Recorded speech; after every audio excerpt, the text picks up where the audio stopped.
መጽሐፈ መክብብ ምዕራፍ 2 እኔ በልቤ ና በደስታም እፈትንሃለሁ መልካምንም ቅመስ አልሁ። ይህ ደግሞ እነሆ ከንቱ ነበረ። ሳቅን እብድ ነህ፣ ደስታንም ምን ታደርጋለህ አልሁት።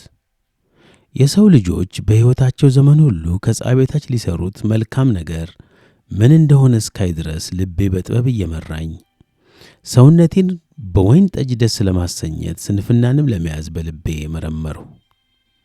ትልቅ ሥራን ሠራሁ፣ ቤቶችንም አደረግሁ፣ ወይንንም ተከልሁ፣ አትክልትንና ገነትን አደረግሁ፣ ልዩ ልዩ ፍሬ ያለባቸውንም ዛፎች ተከልኩባቸው።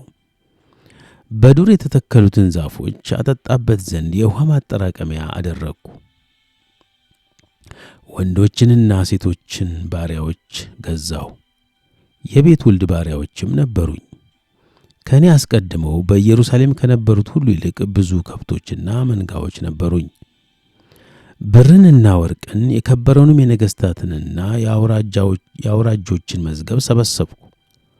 አዝማሪዎችንና ርሆዎችን የሰዎች ልጆችንም ተድላ እጅግ የበዙ ሴቶችንም አከማቸው፣ ታላቅም ሆኑ። ከእኔም አስቀድመው በኢየሩሳሌም ከነበሩት ሁሉ ይልቅ ከበሩ። ደግሞም ጥበቤ ከእኔ ጋር ጸንታ ቀረች፣ ዐይኖቼንም ከፈለግሁት ሁሉ አልከለከልኳቸውም። ልቤም በድካሜ ሁሉ ደስ ይለው ነበርና ልቤን ከደስታ ሁሉ አላራኩትም። ከድካሜም ሁሉ ይህ ዕድል ፈንታዬ ሆነ። እጄ የሠራቻቸውን ሥራዬን ሁሉ የደከምኩበትም ድካሜን ሁሉ ተመለከትሁ። እነሆ ሁሉ ከንቱ ነፋስንም እንደ መከተል ነበር፣ ከፀሐይ በታችም ትርፍ አልነበረም።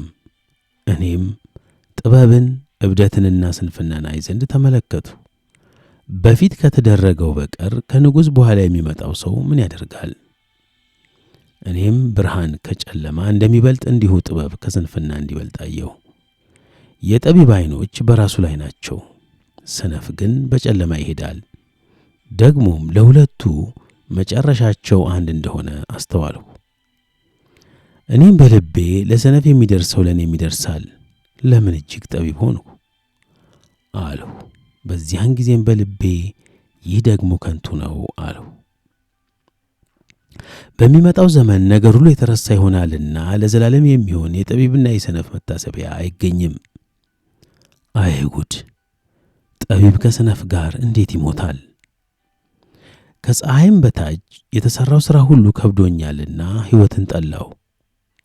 ሁሉም ከንቱ ነፋስንም እንደ መከተል ነው። ከእኔ በኋላ ለሚመጣው ሰው ተዋለሁና ከፀሐይ በታች የደከምኩበትን ሁሉ ጠላሁት። ጠቢብ ወይም ሰነፍ እንዲሆን የሚያውቅ ሰው ማን ነው? ከፀሐይ በታች በደከምኩበትና ጠቢብ በሆንኩበት በድካሜ ሁሉ ላይ ጌታ ይሆንበታል። ይህም ደግሞ ከንቱ ነው። እኔም ተመልሼ ልቤን ከፀሐይ በታች በደከምኩበት ድካም ሁሉ ላይ ተስፋ አስቆረጥኩት።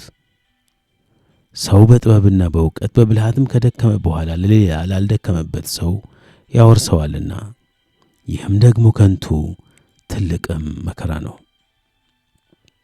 ከፀሐይ በታች በደከመበት ድካም ሁሉና በልቡ ሐሳብ የሰው ጥቅም ምንድን ነው?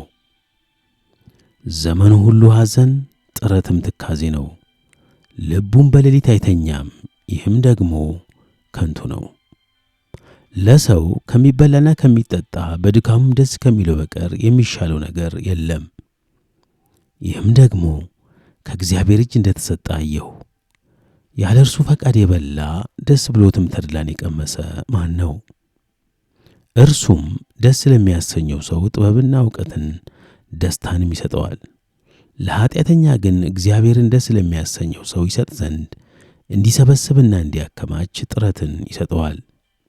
ይህም ደግሞ ከንቱ ነፋስንም እንደ መከተል ነው።